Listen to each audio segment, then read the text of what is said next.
everyone, and welcome to our Youth Employability and Business and Entrepreneurship session of the second SADC Youth Forum. Not forgetting to say Happy International Youth Day, since we are still in the International Youth Day week. This is going to be a very interesting session. We have some interesting speakers with us, and our topic is on SADC Youth as the drivers of the SADC economic agenda. So because of our time, I don't want to take much of the time. I want to leave it all to the panelists to actually take us through what they have got in store for us. So I want to call upon Ms. Jennifer Okeke, who's going to take us through youth catalyzing, youth employability, business and entrepreneurship.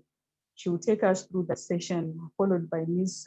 Queen Lobo. So I'll give these two to speak. Then we'll look at the other speakers. Thank you. Ms. Jennifer, over to you. Hello, everyone. How are you doing today? I am sure that some of you have just joined on from the other session. So as not to take your time, I will try to get through this as quickly as possible. The topic I chose to talk about is catalyzing youth employability, business, and entrepreneurship. Now, according to various existing publications, and I'm sure you've heard that throughout the course of today, that the youngest population in the world with 200 million people, that's a whopping 60% of people are young or within the youth bracket of 15 to 24. So the current trend indicates that this figure is about to double by 2045. And if you don't take my word for it, at least you believe the African Economic Outlook report, which was prepared by the African Development Bank, the UN Development Programs, the UN Economic Commission for Africa, and the Industrial Countries Organization for Economic and Corporate Development, among other people who compiled this amazing report. So to begin with, let's start with the simple thing. What's a catalyst?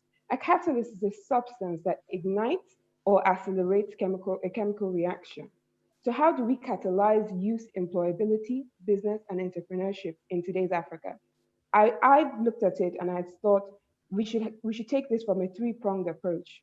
First of all, what can we as the African youth do to play? What can we do, or what role can we play to ignite and accelerate change in our levels of employability, business, and entrepreneurship?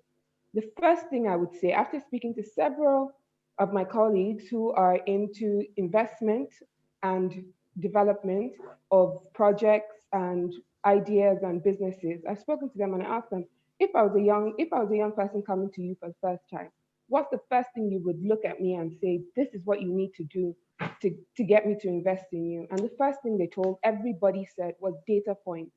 You have to harvest, harness, and develop data points. What are data points?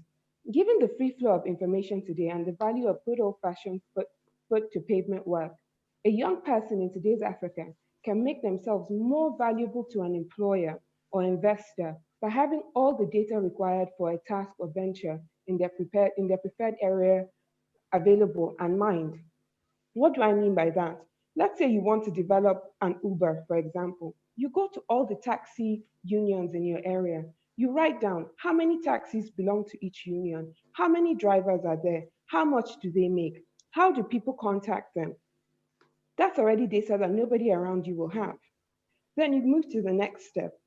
Can you speak to them about what you want to do and ask them, if I set up this way for people to call you directly or contact you directly, will you sign up with me?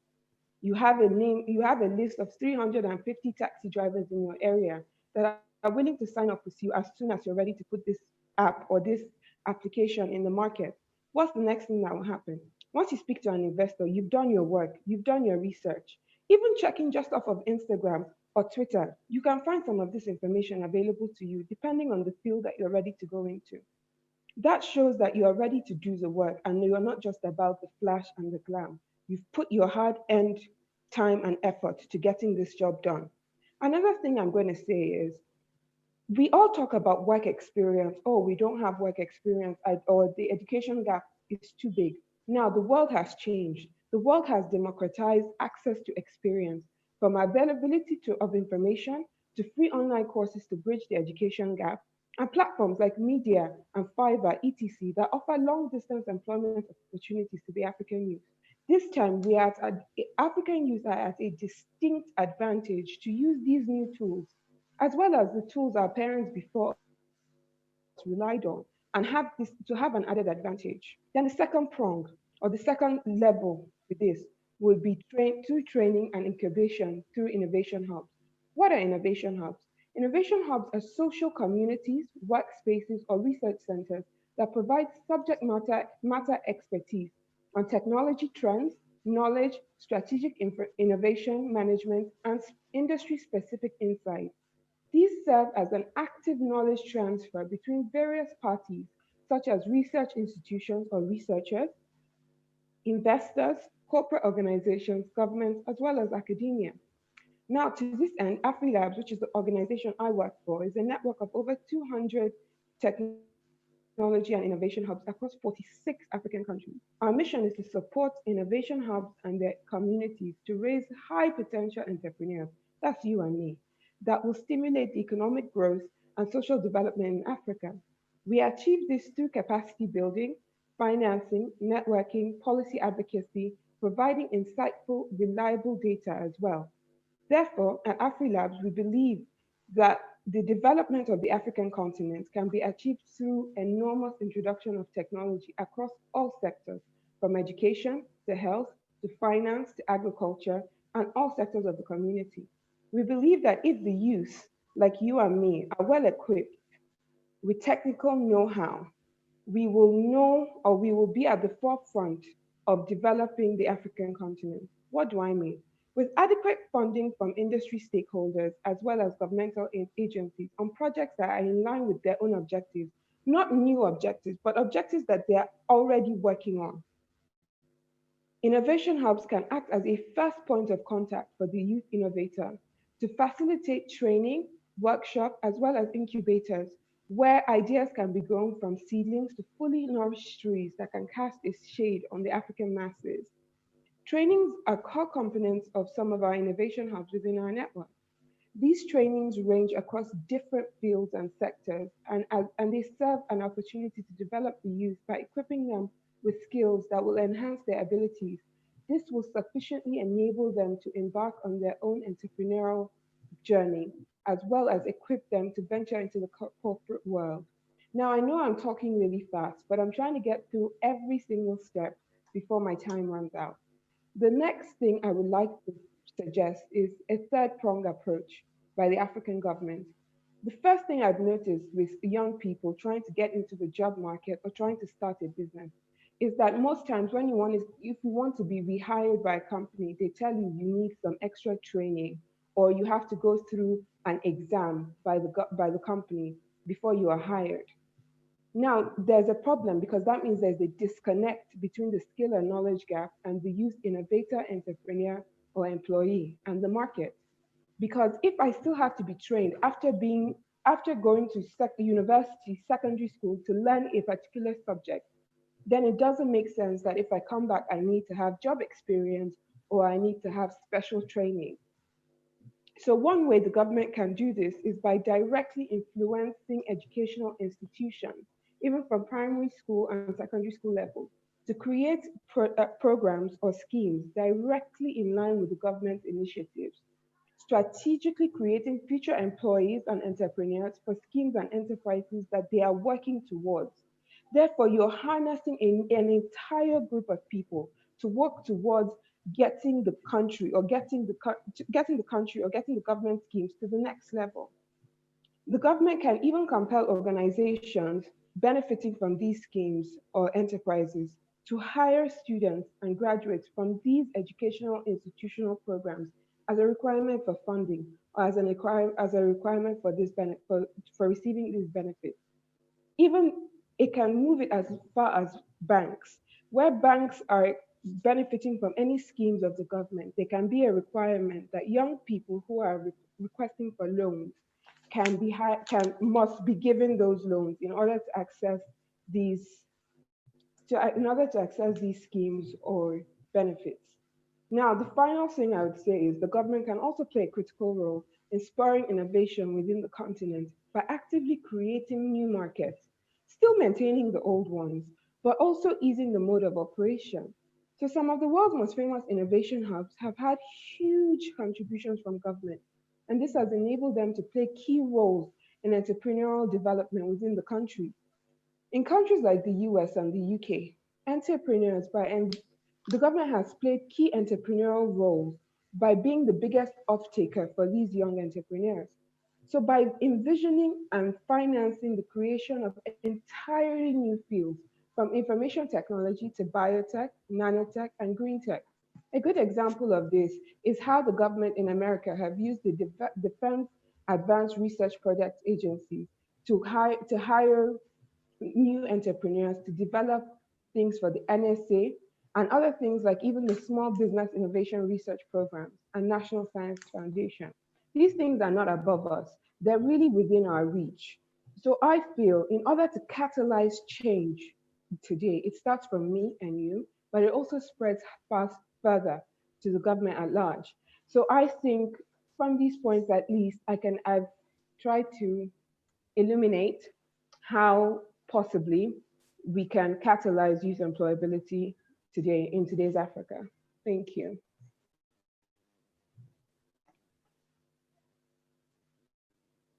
Thank you so much, Ms. Jennifer. Thank you. I will quickly move over to Ms. Queen Love. Ms. Queen, over to you.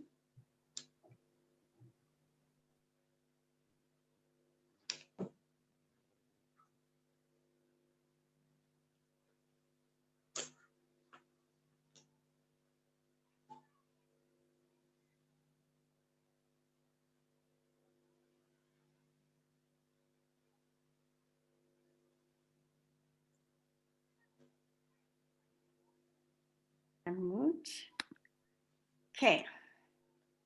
Can everyone see and hear me out?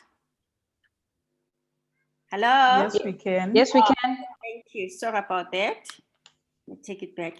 Yes, my take for today is that I would like to share my experience through interacting with youth in Africa, but of course wearing the cap of YMCA, because I've been with the organization for a long time, which actually embraces youth development.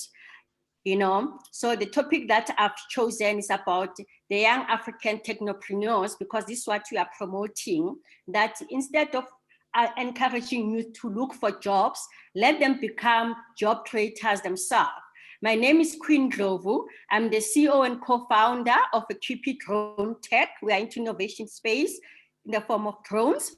But I also happen, and this is what I want to share as mentioned, that I'm a deputy president for African Alliance of YMCA, which work with youth globally and also in the African continent. We actually informed, when we deal with youth, we got informed by these two preambles. The one from the Sustainable Developmental Goal, 2030 knows as SDGs, goal number 8 and goal number 9. Goal number 8 talks about creating decent work and economic growth. Goal number 9 is about industry innovation and infrastructure. But also as well, African Alliance of YMCA, we are informed by the African Union AU Agenda 2063, whereby we are saying we want to create the Africa that you want, even for our youth. Hence, out of all these objectives, the one that is our favorite is that we need to create the African youth that talks about their future scenarios. There's a lot of opportunity in the techno space. As I said, that the tone of my presentation will be creating jobs and entrepreneurship in the techno space. You know, like data analytics, robotics, bots, animation and gaming, Internet of Things. But I don't want to confuse or overwhelm our youth in Africa by talking a lot about this, because they hear this all the time. You know, and other opportunities on that were brought, of course, by COVID. You see a lot of youth developing screen to monitor temperature and all of that. I want rather to spend time to talk about this one, that please, youth in Africa, there are a lot of opportunities that are here in Africa. we should avoid to create technology or to create jobs or to come with innovation because that is coming from Europe or from the Western countries. There's nothing wrong with that, but I'm saying opportunities for us are here in Africa because we have this indigenous knowledge. We've got this knowledge that we own, that is within our continent. You know, what maybe we need to do as youth, that which appropriate technologies that you're gonna apply to tap into this local knowledge we have as a continent, you know? If I have to take examples, that there are a lot of challenges where we can identify and come with innovative solutions. We usually call it that we try to address wicked problems. Don't be worried about this big terminology, what wicked mean. Wicked means that what are the challenges, what are the problems that we face as Africans and as youth as well. For instance, there are opportunities where one can actually identify, because in Africa, there's a high level of poverty. Number two, there's issues with education and skilling, issues of healthcare, issues of unemployment, issues of water and food security. So I'm pleading with you, instead of coming with Instagram, Facebook related innovation, rather let's go closer to home and check what are the innovation solutions you can come with coming from these problems that we have as Africa. And going back to YMCA as well, as African Alliance, we took a decision that maybe we need to begin to position our youth for them to be able to create jobs, or also to be the beneficiaries of jobs that are created, because we do acknowledge that not everyone can be job creators, you know, but although as much as we encourage it, we acknowledge there might be some challenges there, but we are seeing the jobs that are created by other youth, how do other youth will benefit out of that? So the model that we are pushing these days is that we're saying to our youth, please try to create jobs, create business that you run as a social enterprise. Why are we talking about social enterprise business? Because there's a lot of donor fatigue. People are tired of giving us money, investing money, and they say, as youth or as organization, you don't come with sustainable solutions. So donors and private sector are saying they're gonna invest in our small businesses, in our innovative ideas if we run as a social enterprise. In a nutshell, for the benefit that don't know what social enterprise is, it's like running your own business, but you apply entrepreneurial principle. The whole idea is to achieve social change, is to have a social impact. So that's the difference between a normal business and a social enterprise. Big businesses do have this social impact somewhere in the small budget, but with a social enterprise, youth become very intentional that I'm gonna create a business that has a social impact and use the social innovation part of it, and I'm gonna tap into the wicked problems that are there in Africa. And it's important that when you run a social enterprise, you check how does my business model affect the environment, because this is what the people that we partner with, our investors want to check. You know, are you recycling? How do you address the environment, you know? And also with social enterprise, what is nice about it, because we are creating jobs, we create jobs. We need to demonstrate to the investors that how you're gonna scale your innovation, making sure that many youth, maybe other youth get employment out of your innovation, or you encourage or advise our youth how to come with businesses that are able to grow, you know, because social enterprise is about creating jobs and training other youth. Social enterprise is about creating jobs and training other youth. I don't know what to tell them. So the challenges that we are seeing as YMCA working with youth at globally and the continent is that youth come with brilliant ideas, but because they don't make like register an IP out of them, they end up being stolen by people that have resources like corporate. So we need to teach our youth how to begin to protect their IP, and offshore the issue of formal and relevant schooling. Having said that, I'm not saying that all of us should have formal degrees. These days, you can be a good innovator with a 3 to 6 months short course, online course, you know. And also the challenge that we are seeing as YMCA is that the youth comes with innovation, but are not sustainable. Hence, we're promoting things like social enterprise. And also the challenge that we see with our youth, that they don't have access to resources. I would like to conclude by saying that not all is lost. As much as that we are pushing the issue of social enterprise because it makes you to create sustainable businesses. The previous speaker has mentioned that it's important that you start to look at innovation and accelerator, because I saw the concern with our youth saying that they don't know where to go to get these opportunities. So she was right, that innovation and accelerator, go and look for them. Partnership and collaboration, you know, you look for influencers in the community, you approach them, how could you partner with private companies, because they've got a lot of what you call ED funding, where they subsidize such intervention or collaborate with government.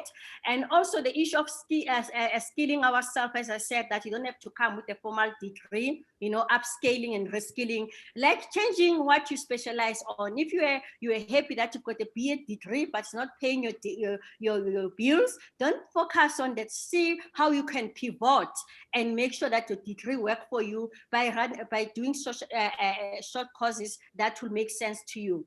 The issue of networking. I know youth, all of them, most of them have this smartphone, but avoid spending a lot of time networking with your friends, nice pictures. Rather use your smartphone and limited data that you have to attend drone to attend conferences that expose you to the new social innovation or new technology, instead of wasting time looking at Facebook, and do a lot of research with your smartphone. I'm just worried about time, so that if I've been moving too fast, I would like to pause here for now. Thank you so much. Thank you, Ms. Queen. Thank you so much for that wonderful presentation and for those beautiful thoughts that you have shared. Everything that we have been hearing, I know as young people, we are into entrepreneurship, we're doing a lot of things, but in the context of COVID-19, the playing field has been quite different. And we are looking out for anything new that we can think of, anything that can come up to actually cushion us from COVID-19. And we are also looking up to governments to actually do something to cushion the young entrepreneurs, because as SMEs, most of them, they do not have anything that was somewhere being kept to actually cushion them for disasters that come by. So I would like to call upon Mr. Sungano Chisina to actually walk us through disaster preparedness in terms of small enterprises and how they can be cushioned. Maybe also borrowing from what governments have done so far in the Southern African region. What have they done to cushion young entrepreneurs? We also saw young people when we were doing our researches as a committee, they were complaining about the cushioning governments are giving is not enough. They were saying a lot of things about the challenges they are facing in the context of COVID-19. Mr. Sungano Chisina, please take us through your submissions. Thank you.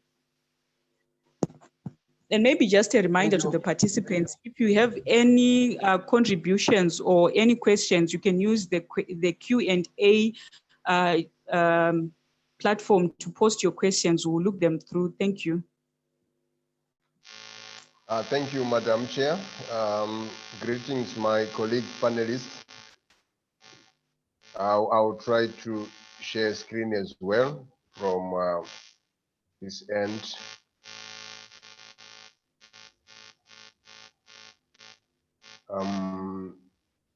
Thank you for the opportunity. Let me start off by introducing our organization, the Zimbabwe Youth Council, which is a quasi-government institution responsible for programming in the Ministry of Youth, Sport, Arts and Recreation.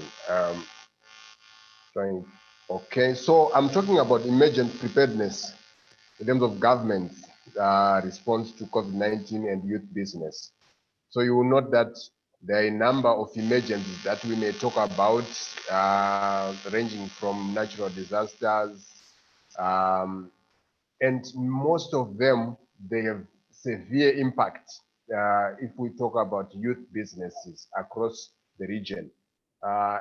Currently, we are in a pandemic, COVID-19, and we expect that the average youth population that we see in terms of the African region, which is slightly above 39% across our countries. This is the most affected actually in terms of emergencies, in terms of disasters. Whether they are in business or they are not in business, they are affected immensely.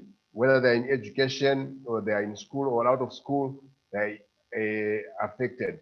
So we expect government, even from regional blocks perspective, parliaments, policies and legislation, they should be able to inclusively prepare for emergencies as well as cushioning young people from such a pandemic. Let me rush through. This is just a preparation to say, when an emergency happens, it affects employment opportunities. It affects even the mental health of young people. It also affects even the markets. Right now, we have seen borders closing. We have seen a reduction in transportation. We have seen a reduction in communication. That is a great impact. If we look at financial support, if we look at market-related support. So just starting from the end, where we say what will result from the emergencies. Governments, indeed, they need to prepare for emergencies. I will take more examples from our country, Zimbabwe, and what we have done. So I'm speaking from an organization that deals with young people on a daily basis. If you look at the government level nationally, after the pandemic, the Ministry of Finance and Economic Development launched a 17 billion Zimbabwean dollars stimulus package. This package is across sectors. We would say this is a level of preparedness, of course, but if you look at my third point, it says the greatest response is by keeping all vulnerable sectors effectively functional. We should look at our health sector. Is it functional even before an emergency happens? Are you functional? Are you effectively functioning?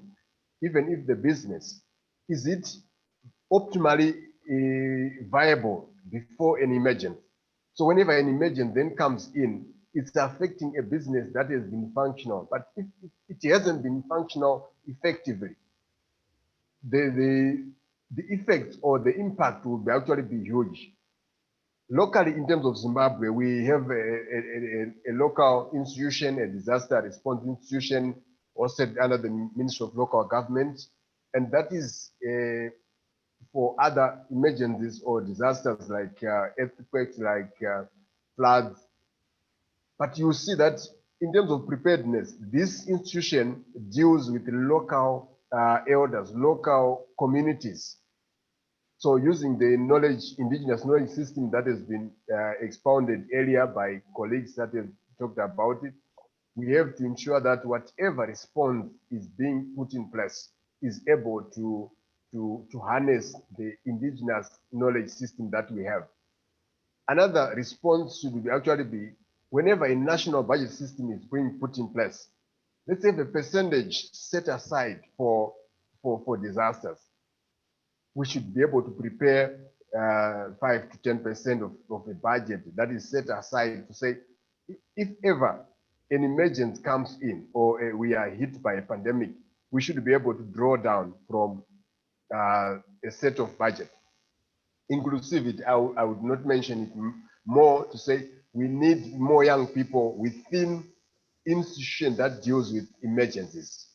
It could be a board, it could be a local committee, it should have young people. As the Zimbabwe Youth Council, in terms of the youth relief We launched a youth relief fund, a 17 million facility. Of course, it's not enough, as the facilitator said, to say when she was interacting with a number of youth across the region or within Zimbabwe. It's not enough, but it's something that we applaud government for, to say whenever an emergency comes in, they launch a relief fund. So registered business organizations were awarded support for them to be able to get back to their businesses. So linked to that, we are looking at a formalized way of having emergency preparedness, a formalized way of having assistance to the young people or to young business people. In South Africa, I may say they also did the same in terms of COVID relief fund. We share notes with the South African Youth Council, the NYGA, and they are doing very well in terms of harnessing youth businesses. But the key issue is that young people should have formalized business entities. Of course, one of the speakers earlier on mentioned that they may lack support in terms of formalizing the business, and also the cost of doing business could be so much. So also linked to that, we are also carrying out entrepreneurship development skills partnerships. I would like to say the policies and legislation are the biggest letdown in terms of youth businesses and their responses to disasters. Each and every policy should be able to spell out how the government is going to deal with young people's businesses, how the government is able to come up with initiatives that are put into the policy. Currently, we are reviewing a national youth policy, and I'm sure we have taken much interest to young people in business to make sure that the vast content of that policy is speaking to youth setting up their own businesses. My appeal to the young people is that we should use a structured youth agency as an engagement tool. Whenever we are assisting or whenever we are saying government should do this, government should do that, it's good that we be associated some way, somehow. Then we see government as a partner. We always engage positively. We also seek information that is important.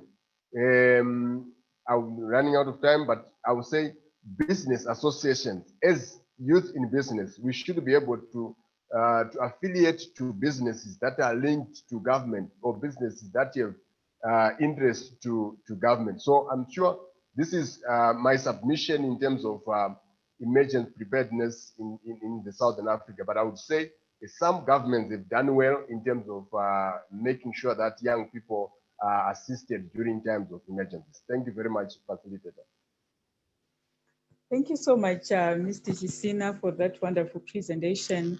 I am sure young people are listening and they are typing their questions in the Q&A section where we'll be taking the questions from.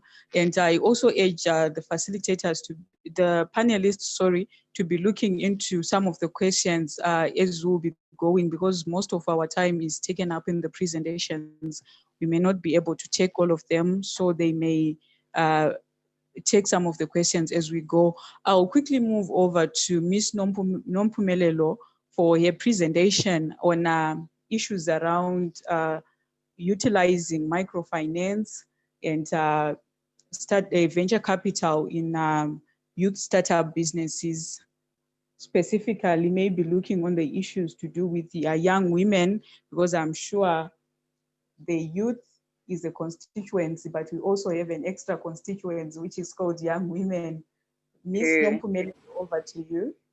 All right. Thank you so much, Yvonne, for the introduction, and good afternoon to everyone who's watching and listening, and greetings to fellow panelists. My name is Nompumelelo Africa, and I'm going to be engaging with you guys on a topic utilizing microfinance to promote youth entrepreneurship.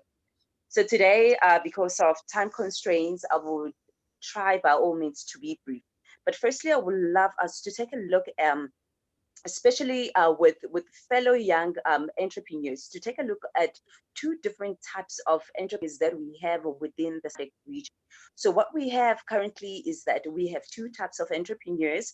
And firstly, it is an opportunity entrepreneurs. And these are the entrepreneurs that are goal driven. So they basically start their own organizations because they want to make profit and they just want to expand their businesses. And secondly, we have a necessity entrepreneurs, and these entrepreneurs, they start their businesses because they are unemployed, and usually because they don't have means of livelihood. So that's why they start businesses. So as a result, they would run these businesses from hand to mouth, and that's where majority of youth entrepreneurs within the SADC region, they run their business from hand to mouth. So with many challenges that I noted Madam Queen Ndlovu mentioning, that some of the challenges that as young people that we are still faced, as young entrepreneurs, pardon, that we are still faced with, she mentioned, pardon, the issues of mentorship. He mentions the issues of working. And we also have finances that's still an issue, and as well as an information. And because young person who's into business, and one of the key challenges that we're still having problems with, or I would rather say a persisting problem, it is the issues of finance, access capital for startup businesses or to expand our existing businesses. So today I would really quickly look at how we can, how microfinance could be used to deal with some of these challenges. So I'm sure that majority of you guys do know what microfinance is. So for those who do not know, microfinance, it is the tool that is used to assist micro and small enterprises who lack access to credits and other related services. So it has been seen and development expertise have confirmed that indeed some microfinance does assist in terms of empowering micro enterprises and also uplifting economy by creating jobs, opportunities for those small micro enterprises. So today I would love to bring in young people. You know, as a young person, like I said, I also have to mention the issue of how young people would just stop. I don't know. I'm trying to find a word where majority of young people not pursue their dreams of starting up their businesses because they lack finances. They don't have any source of credits or source of finance to kickstart their businesses. But I believe that as a young person, there is also another way to deal with this difficulty to access credit. To just quickly share some of my testimony. One of my first company, I started my company with a zero capital. Some other people, they won't even believe that. But one of my company, which is Material Africa Publishers, I started my company with a zero capital. And the first clients that I had, they were the people who actually helped me in operating the business. So I believe that as young entrepreneurs, we have to find creative ways to make it work for us, even if we don't have startup capital. So I would like to introduce you guys what we call an informal support group. So these other people call them a lending group. So this informal group, it's a group where young people could lend money, and also they could contribute money themselves. So let's just say that if young people should come together, perhaps in a group of 5 or in a group of 10, and they would, let's say, contribute $20 per month, and then they would, if perhaps one member in the group is looking for funding, perhaps to expand business or to kickstart a new venture, they could borrow funds within that group, within that lending group. So they could, perhaps the group could charge at zero interest rates, or they could charge a little interest rate, and that could be payable within 6 months or so. But what I'm trying to introduce here is that there is another way that young people could use to access funds rather than rather than sitting at home and saying government is not helping us. Microfinance institutions, they are not helping us. So I believe that with these informal support groups, this is also another way that we can, as young people, could access and generate and create our own credit in terms of starting our own venture or even expanding our own venture. We've been seeing, I'm in South Africa, other people will also confirm as well, that we have what we call we call it istokfela, where women would gather around at the beginning of the year. They would save money, but at the end of the year they would divide that money among themselves, even the interest that they earned. So if that we can also apply that in terms of entrepreneur, that we collectively come together and provide funds for each and every person within group to assist them when they have the need, perhaps to expand their businesses. I think that could also work. So we also need to look at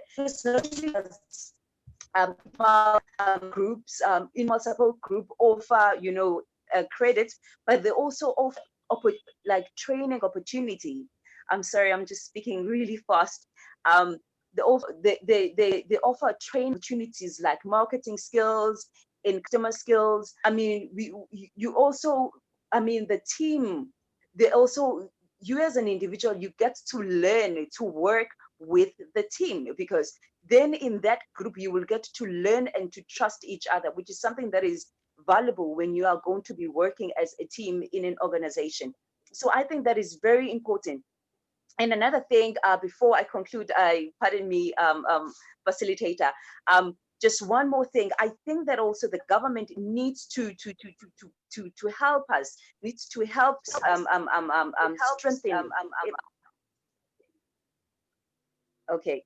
I also would love the government to also assist in strengthening MFI's sector, and also by providing and helping them in terms of legal framework and with funding, in order for them to be able to give out the soft loans to young people. And also government should also please also assist in terms of granting the tax relief and subsidies, because what we've been seeing, I heard somebody mentioning, what's going to be happening post COVID-19. There's also a repo rate shooting up. That means interest rate is going to be going high, and for those small businesses, they're already suffering and suffocating. So it's going to be a problem if government does not intervene in providing subsidies and tax relief. So we really need government to also take into consideration some of those things in terms of assisting the SMEs. So with that, young people, I also would like young people to also remember that to be in business in Africa, it is not easy. And we are not only in competition among ourselves, but we are also competing with countries like China. Thank you so much, Nompumelelo. Thank you for that wonderful presentation. I'm afraid our time is up. I really need to move to Professor Mark Edwards now, so that he can give us his thoughts on youth employability, business and entrepreneurship. Professor, over to you. Thank you, Madam Facilitator. Could you please indicate how much time do I have? I'm just seeing a message here that we should stop right at 3. So I'll only give you 5 minutes. All right. In that case, hello, Young Africa.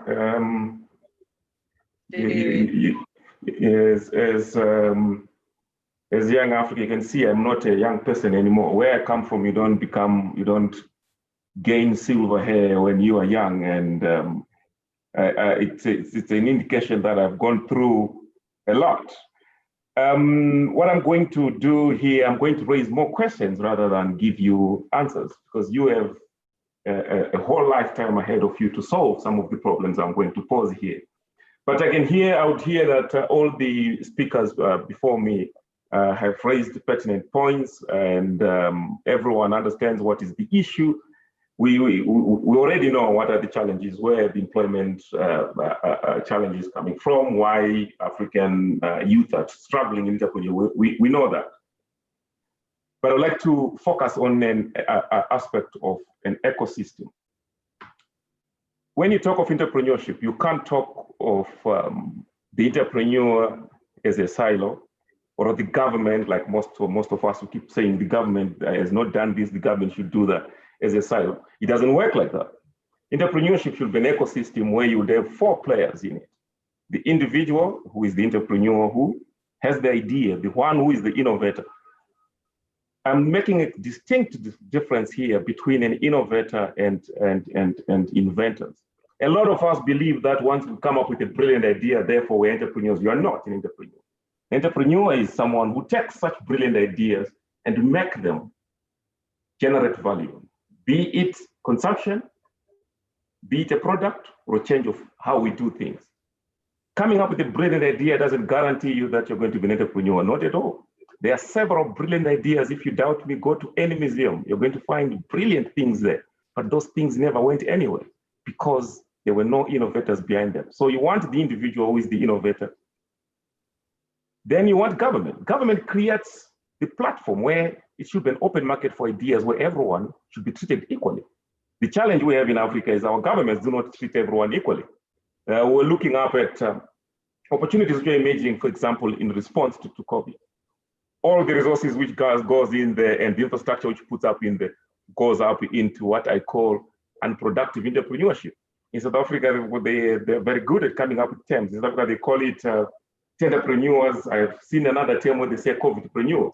These are individuals who are just getting large sums of money from government to provide service which they never provide or which they have no capacity to. So when the government allows unproductive entrepreneurship to thrive, then the individual who's the innovator suffers. Then the third leg will be corporations. Corporations are big businesses. They control the market. If they are not on board, they will constantly kill small businesses because they can afford to do it. They can afford to even offer the market cheap things or undercut you in prices. So if they're not on board on the policy and development of entrepreneurs, it will not happen. And the last is support organizations. Support organizations, these are referees. Your NGOs, your NPOs, which are referees, the kind of your SADC Youth Forum, which actually monitors events on how these 3 people, the government, the individual, and the corporations are playing. And they should not have interest in favor on any of these parties. Without those 4, then entrepreneurship doesn't exist. Then when you think of entrepreneurship within the African context, I hear a lot of colleagues and a lot of people writing and said, oh, United States did this, UK did that, look what Europe did. To me, that's a lot of hogwash because you can't look to United Kingdom, how United Kingdom became what it is, or United States. United States, for centuries, used African free labor to develop its economy. United Kingdom is built up on colonialism. So who are we going to colonize today in Africa for us to say, no, let's look up at UK to give us solutions? It doesn't work. We are comparing ourselves to institutions and states which went through horrible experiences, and we were the victims of it. First Industrial Revolution was all driven by Africa being colonized. Second Industrial Revolution was driven by Africa being colonized, slave trade, right? And now we're going into Fourth Industrial Revolution, and we're asking again the wrong questions. How can government do this? How can I do this? We're supposed to look what problems do we have, and that's where we must solve. Most of our youth are all trying to leave Africa and go somewhere else. To do what? When you reach Europe, you're not going to get a high-paying job in Europe. You're going to work on a farm. And why are you not creating that farm here? Yet 70% of the world's most fertile land is in Africa. So there are many things we are asking the wrong questions. We're supposed to be looking at what is it that we need to be doing by looking up at those 4 key players, individuals. What is the role of you as an entrepreneur? I'll see questions, a lot of colleagues, a lot of you asking questions. How am I going to protect my interests? How am I going to protect my ideas? That's the wrong question. Protecting ideas. You want to protect an idea before you even start. You want to protect an idea. You are going to be stabbed. An entrepreneur knows very well that you will be stabbed. Ideas are going to be taken. If someone steals my idea and it's not their idea, they will fail because they have no idea what it is. Instead of focusing on protecting individual intellectual property, Let's focus on cooperation. As entrepreneurs, create a network. The youth must have voices in government. You can't keep on crying, government that, government this. Get a voice, get in there. Participate. Corporations, the same place. Support organizations. There must be effective referees. Without these four playing together, entrepreneurship, and even the issue of why we talk about job creation and all that, it will not happen. We'll continue. This has been an old problem, date back into colonialism, where African youth have always been victims, and we're continuing with that.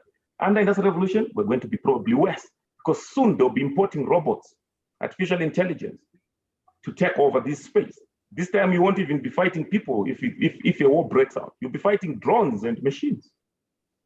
We need to ask the right questions and change. You are the young Africa. You are the youngest population on earth. Get organized, that's the solution. All right, thank you very much. Thank you so much for the presentation, and thank you all so much, guys, for attending this session of the second SADC Youth Forum. Unfortunately, because of our time, we're not able to continue. I'll just take parting words from the professor. I'll give him time to just close off the session, since he was our last speaker and he took the little time. So your parting words, Professor, to the young people as we close the session.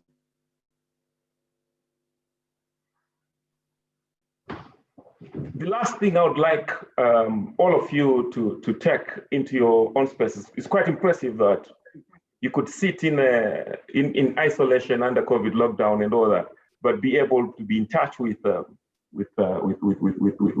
other dozens and dozens of other people who are thinking exactly like you. And that's a serious, valuable social network. And instead of making it a once-off or wait for an organization to put you together, these are networks you must maintain. And in networks, you create what are called open markets for ideas. If you think of companies, these global companies, they all work exactly the same. They create an open market for ideas. And this is historical. Think of, I mentioned the first industrial revolution, think of it. What was happening in England when they were doing first industrial revolution? The African youth during that time was chasing his brother and sister to catch them, to put them into slave trade. And yet the youth in London was migrating from rural to urban to go to London, right? Second industrial revolution, same story.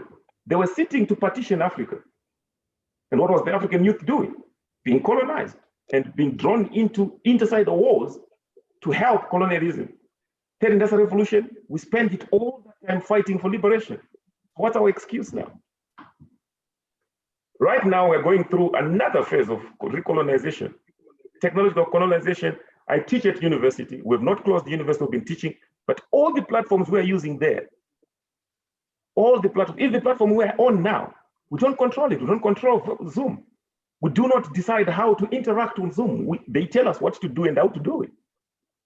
And where is an African platform where we actually start creating?